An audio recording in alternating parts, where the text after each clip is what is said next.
Hello, hello. Here we are, back to chapter 1. This is actually the slide we ended with during the last section, and as it says, that we are now going to spend the remainder of this PowerPoint focusing on sampling design, which is something we started talking about earlier. But also, you'll see as we get a little bit further, this idea of something called experimental design, which we won't spend a whole lot of time talking about, even though it is of real critical importance in terms of applying statistics. So let's go ahead and get going. Now let's do a little bit of role playing. I always think it's fun to role play. Let's just imagine that we're grocery store owners. I always thought that would be pretty cool to own my own grocery store, and we order crates of oranges on a regular basis, and each delivery, it brings to us 100 crates, each crate loaded with oranges. And imagine that these crates are sort of stacked in the delivery truck in these layers of 10. So you have 10 on the bottom, and then 10 just above that, and then 10 just above that.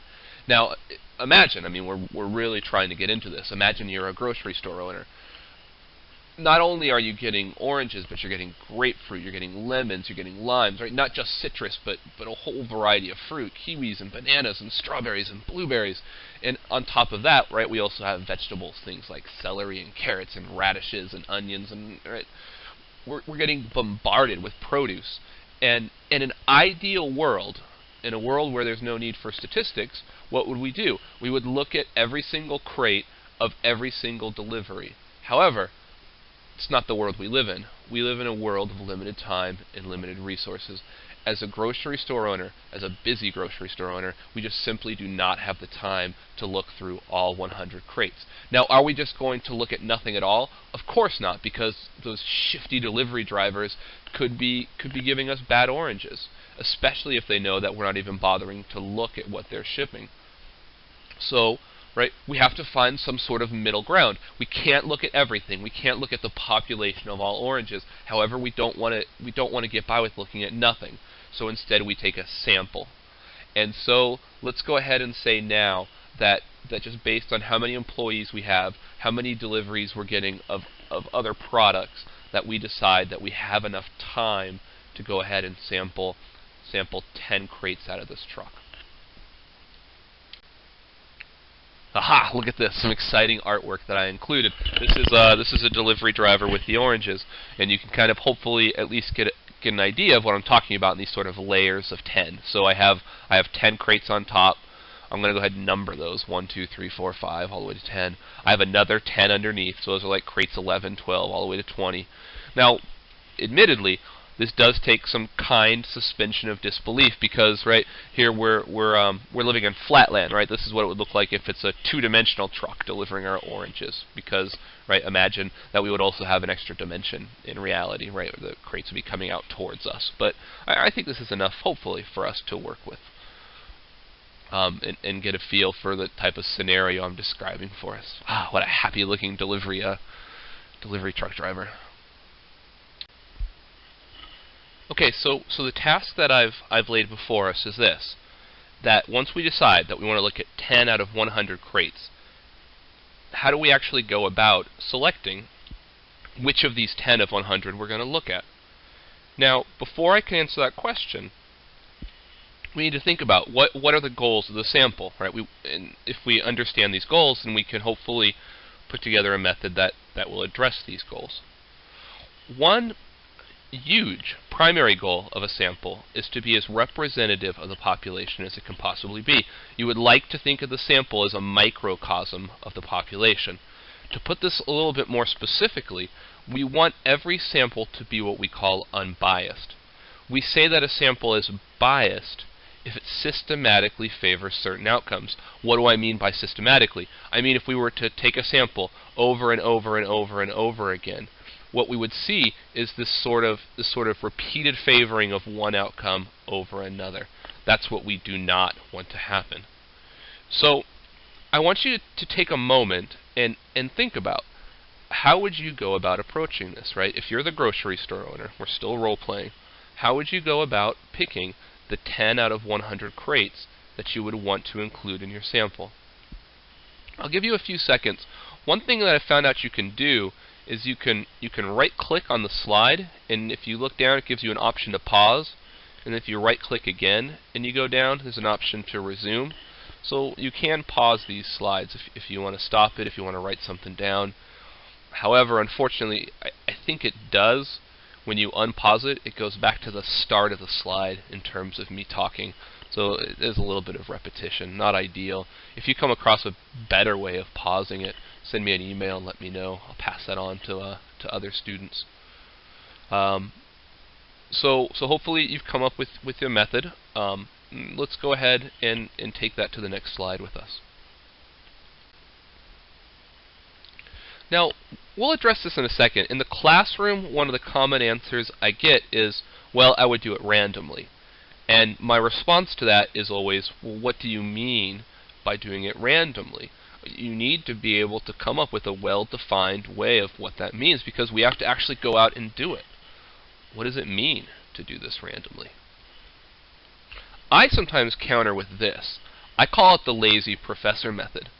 I say, well, we could have all these methods that involve like digging around through these crates, going all the way to the bottom. Seems dangerous to me because maybe a crate from the top falls over and crushes us and we die. I say, why not just take the 10 crates right off the top, crates 1, 2, 3, all the way to 10, done and done. What might be the disadvantage to this? What might be the disadvantage to the lazy professor method? Can you think of anything?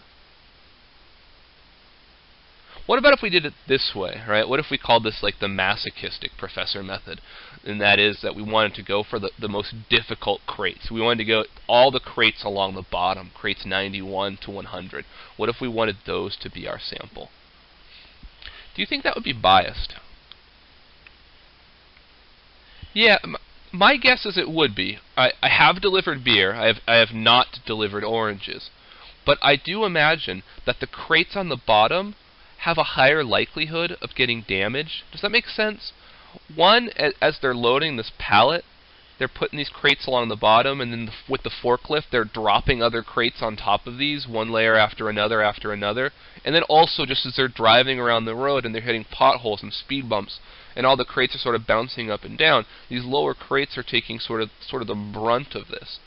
So I would imagine that there's a certain amount of bias. That is, if you looked at just the lowest crates, you would probably come to a conclusion that the overall population of oranges is of a worse quality than it really is.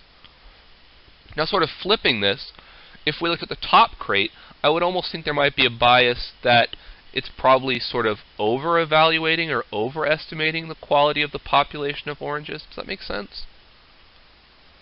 So like if you were a delivery driver, you would probably hate that second method, right? Because it's making your oranges look worse than they really are. If you were a delivery driver, you would probably love the top method, right? You would probably love the lazy professor method. But in truth, both of these are bad. Both of these are going to lead to biased conclusions.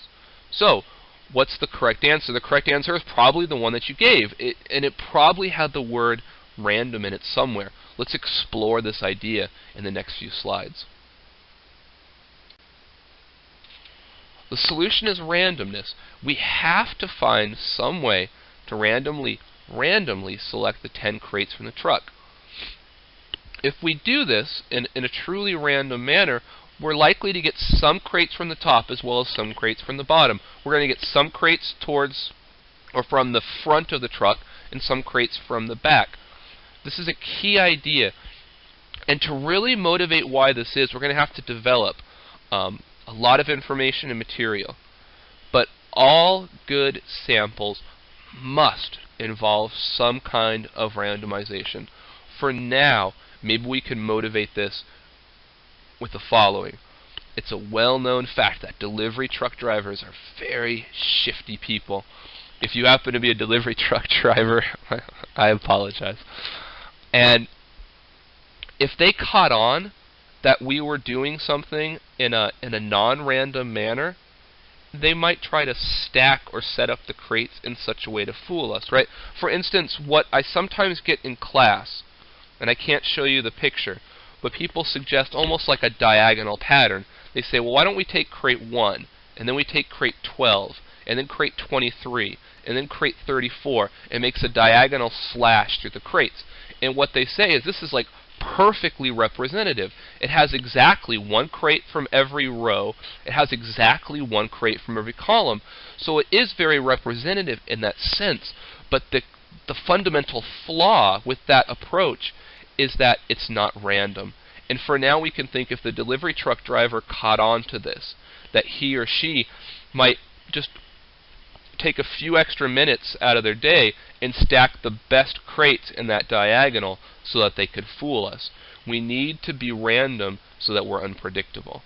There's a deeper theoretical reason for it, but unfortunately we won't be able to get into that until it gets to chapter, I think maybe chapter 4 is when we're really going to motivate the real reason for why this randomization is so important.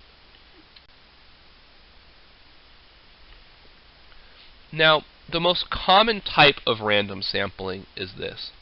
It's called simple random sampling. It's actually often abbreviated SRS.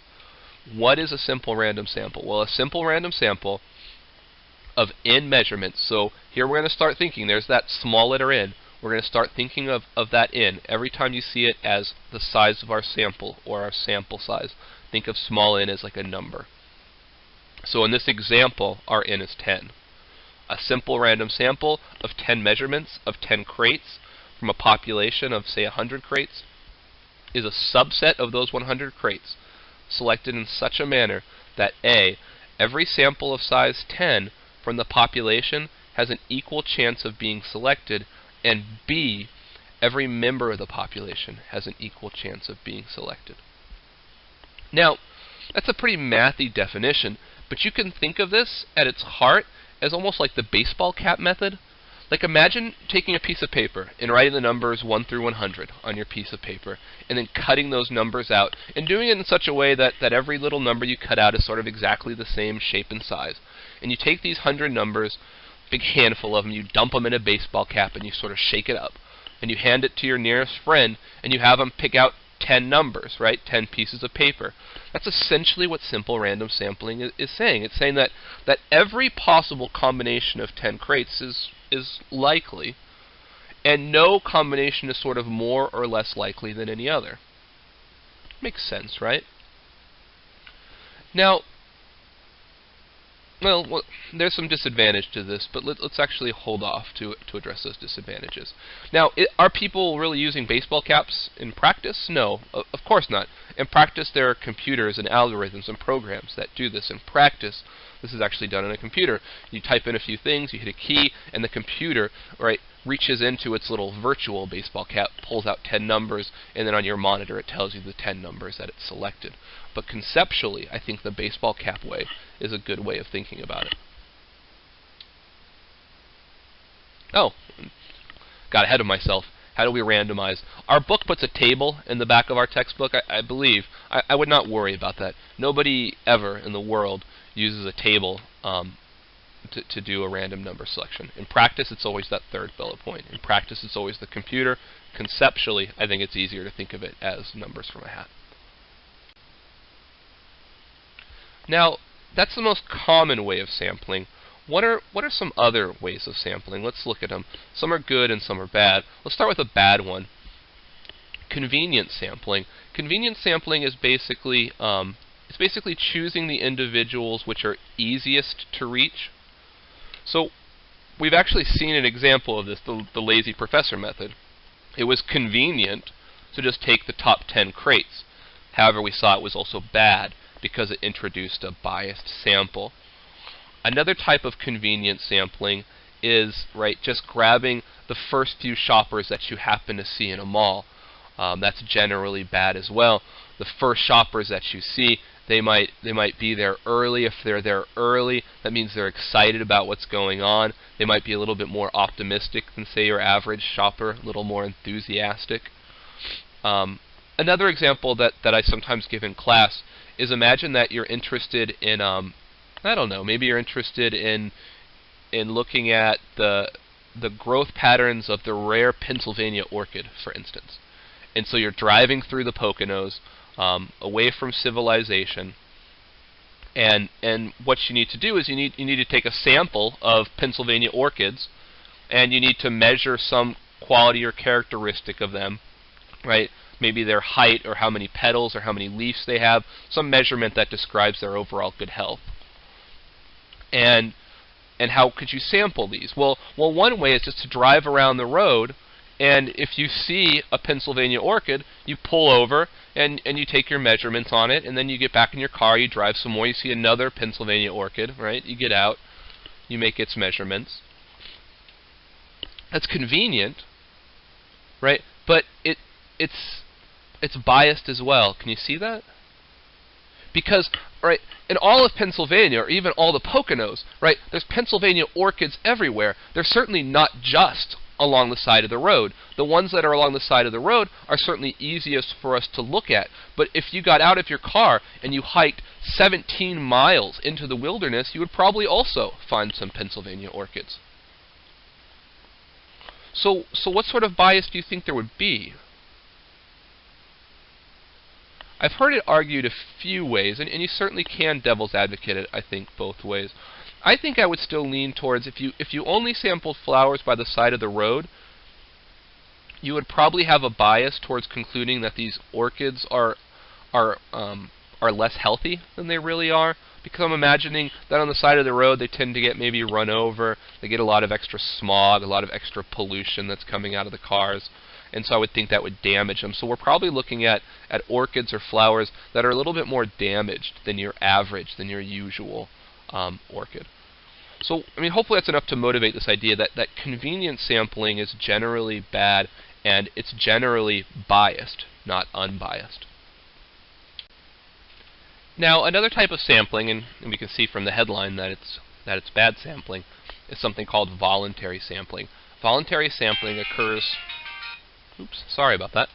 Voluntary sampling occurs when individuals choose whether or not they want to be in your sample. Now, the classic example of this is like magazine polls, TV polls, radio polls.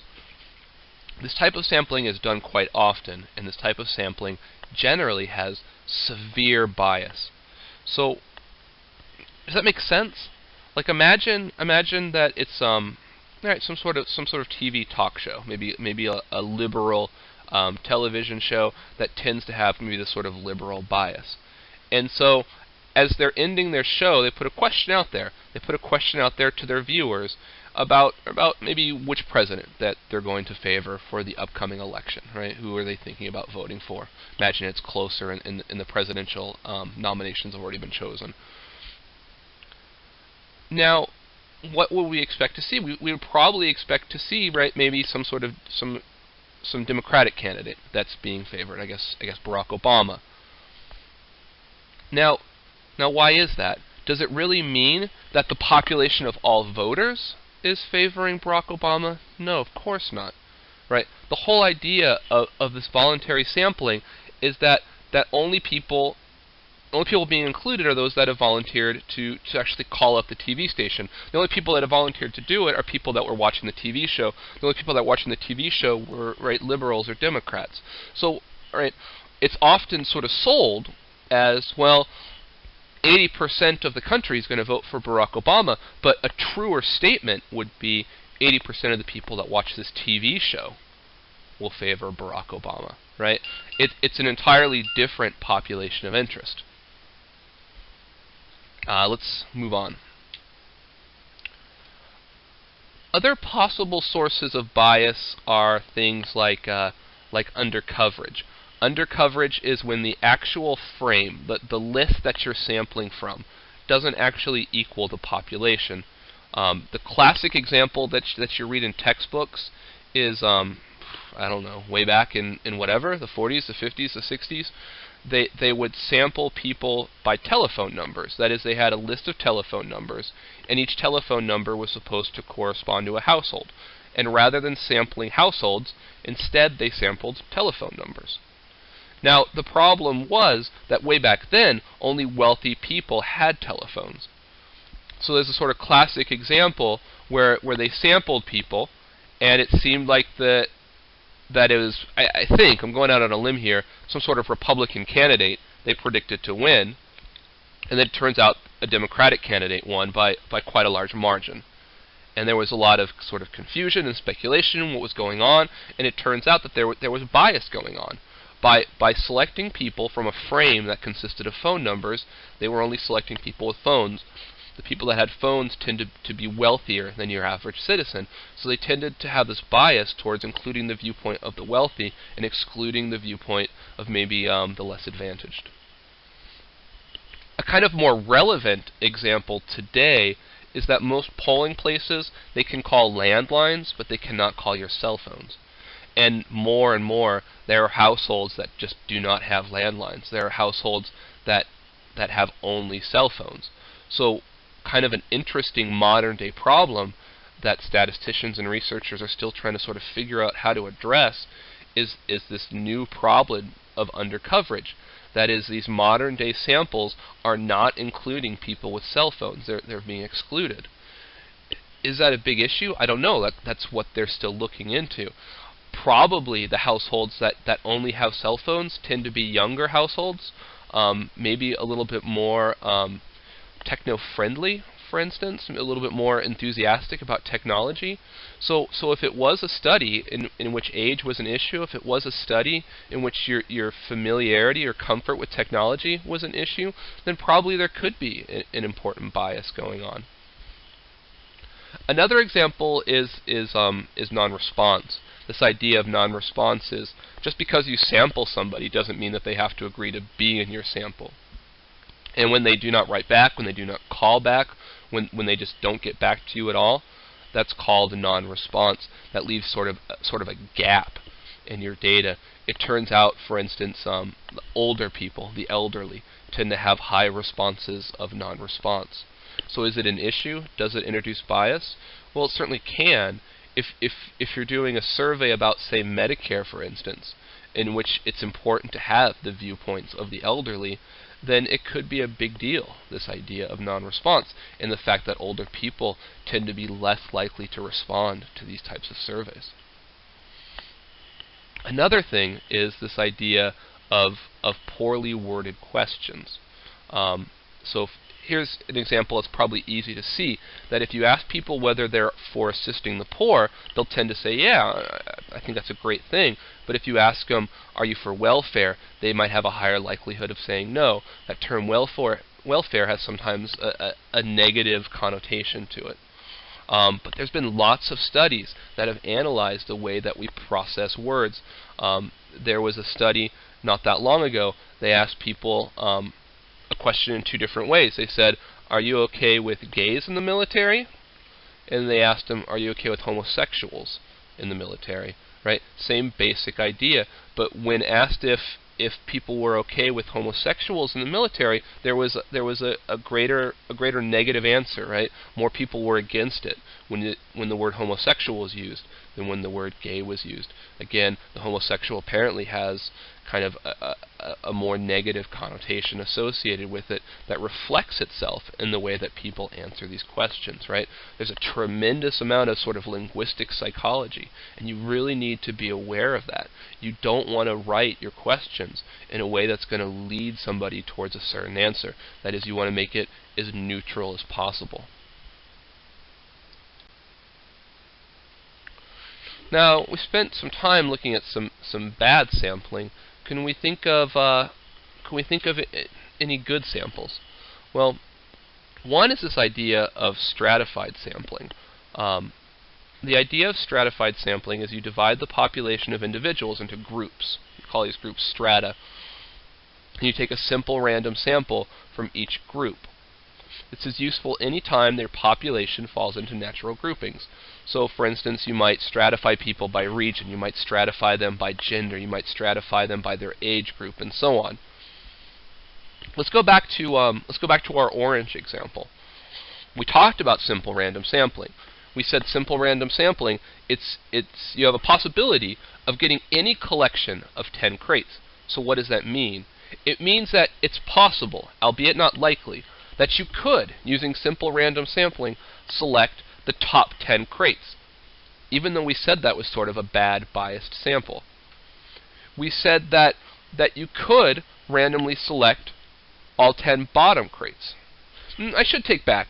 I don't want to use the word biased. It's a bad sample, and it could probably lead us to an erroneous conclusion. The idea of bias is if you did it systematically, if you did it over and over and over, are we going to see a problem? And that's certainly not the case with simple random sampling. Sometimes you'll get them from the top, but sometimes you'll get them from the bottom. That is, in the big picture, it balances out. But looking at just a single sample, you certainly can get a bad sample. Now, if you wanted to protect yourself from that, you could use something like stratified sampling. We can stratify the crates by their rows. That is, we could say, I want to randomly select one crate from the top row, and I want to randomly select another crate from the second row, and then I want to randomly select a third crate from the third row, and so on, until you randomly select your 10th crate from the 10th row. Now, what is this like? It's almost like instead of having one hat with 100 numbers in it, we instead have 10 hats, right? And each one of these hats has 10 numbers in it, and we pick one number from each of these hats. Does that make sense? So that's the idea. We're breaking them into strata, we're breaking them into multiple hats, and then we're taking a simple random sample from each of these new hats that we're now calling strata.